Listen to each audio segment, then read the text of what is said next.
The federal government says it is prioritizing efforts to secure the release of the remaining schoolgirls. We joined now by Olalere Babashola, who is a member of the Bring Back Our Girls movement.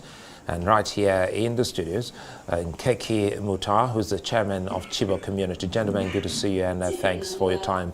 Not a good moment for Nigerians, 9 years, almost a decade. Let's start with you, Mr. Mutar. How is it going with the community? Let's start with children abducted, some returning on their own, some have been rescued, and some still with the abductors for almost a decade. Simply terrible. Our people, at times we even lose we lost hope, or even we consider that maybe government does not care about our community, because normally when they see communities that does not have a large population, especially during this democratic era, they think we are valueless. After all, how much is your vote?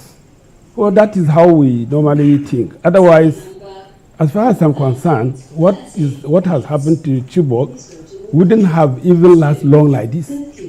I know the capacity of Nigeria, having been at this age, right from the day when we are proud of Nigerian military, we are proud of Nigerian security generally, and for us to see that children of masses that have been massively adopted, that government just playing to the gallery, saying we are doing our best, we are doing that. What is that? Is it not a shame to us that these girls are still in the hands of people that are the same citizen like us, consider our government to be ineffective? That is what is paining us. And this is speaking to us as if maybe government deliberately refused to act, because I know even America, after this, when they see situation a little bit beyond them, they go out to seek for assistance. Talk lots of third world country like us. No matter how strong we are, we just out of pride that cannot even carry you anywhere. You say you will not go and seek for assistance, and your citizens are suffering in the hands of criminals. That is my concern, and indeed the concern of our people, because government deliberately refused to rescue this case. You can see examples, even those ones that were rescued about 6 months to 1.5 years. Government is holding. What is the reason for that?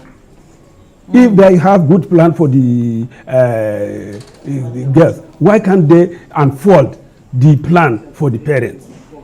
What is the interest of government holding somebody's children for more than a year after coming out of captivity?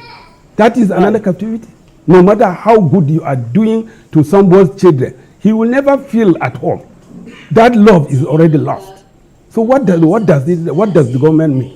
Honestly, that is what our people are thinking about. Yes, indeed, and many people are thinking about it too. Olalere Babashola, let me take your point from what Nkeki here has said, especially about the 14 young girls who are in, the military's custody, and they're questioning why exactly is the military keeping them. Nkeki here believes there's more to it than meets the eye.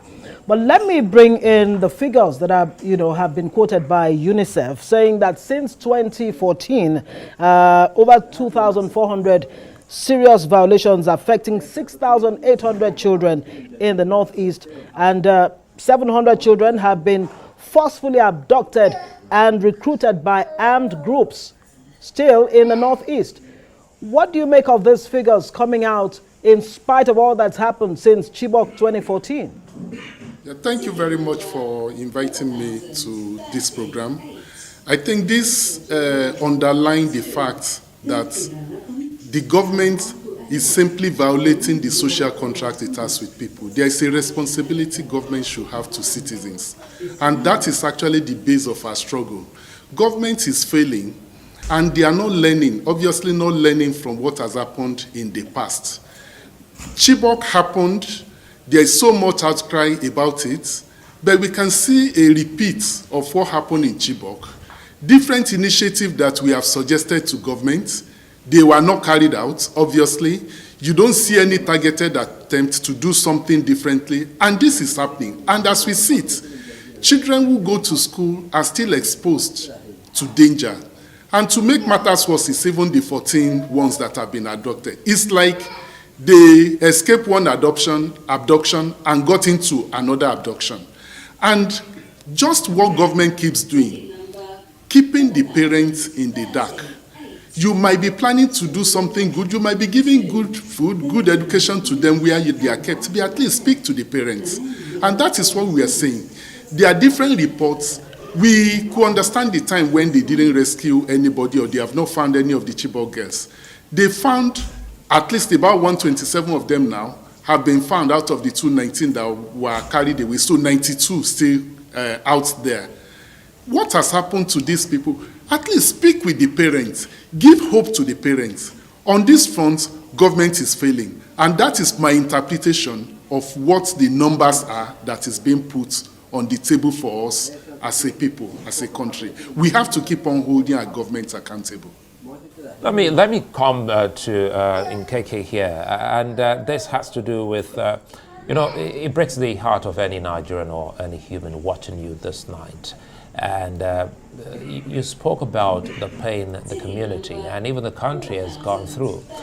Let us in on first those that have been rescued and those who have returned. Let us in on the life they live now amongst the people. Okay, those people, those girls that have been rescued. Yes. To some extent, those that were rescued, there are two batches now. The first one that were rescued around 2019 or so. 2016. Starting from 2018 to 2019. Some of them, the greater number of them, they are in school. That is quite true.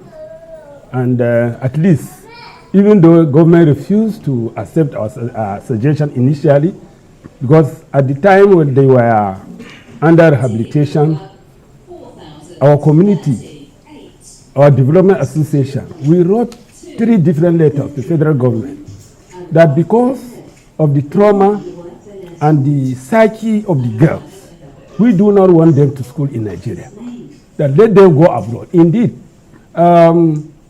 the former British Prime Minister came with good news. We were aware, some of us, the leaders of the community, were invited and give us intel that they have the intention of carrying these people, recruit these girls outside the country.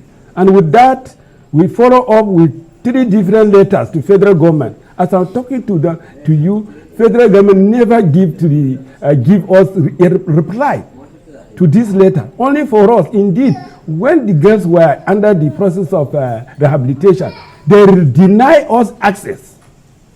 Me, as I'm talking to you, the daughter of my junior brother, same mom, same dad. At the time we wanted to even go, I carried them inside my car. I went and dropped them in the former minister's house, former minister of Women Affairs, under whose care those girls were undergoing rehabilitation process. Only for the minister spoke that I cannot go and see my daughter. Can you imagine? And I was denied to go and see. You mean till this date? I am telling you that you've not been granted access. I was not granted to even see the girl until they stayed for about 8 months. I never see this girl. So during this period, we, the community, we wrote 3 different letters to federal government that because of the trauma and the situation, we want our girls to go and study abroad because they cannot remain comfortable to study very well. And honestly, federal government never even give us a reply. And we were given here intel that the international community was ready to support along that line. So that is the situation we find ourselves. So when I spoke in this manner, I know right from the beginning to the end, we know that there are a lot to say about this adoption. Well, thankfully, I mean, we